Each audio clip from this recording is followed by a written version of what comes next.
আজকে বানালাম তালের শাঁসের মিষ্টান্ন। অনেকে তালের শাঁস বা অনেকে ফাঁপড় বলে থাকে। তো প্রথমে তালের শাঁসটাকে ভালো করে সিদ্ধ করে নেব, যত সময় না ভালো মতো সিদ্ধ হচ্ছে।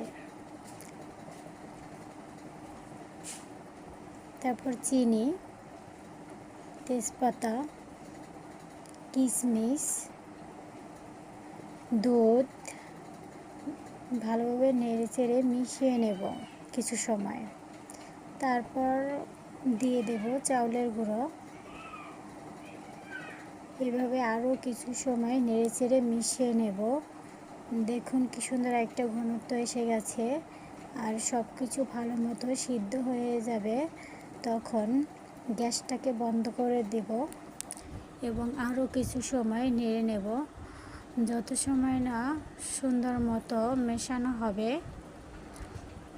তো দেখুন আমাদের রেডি তালের শাঁসের মিষ্টান্ন। এখন আমরা নামিয়ে নেব।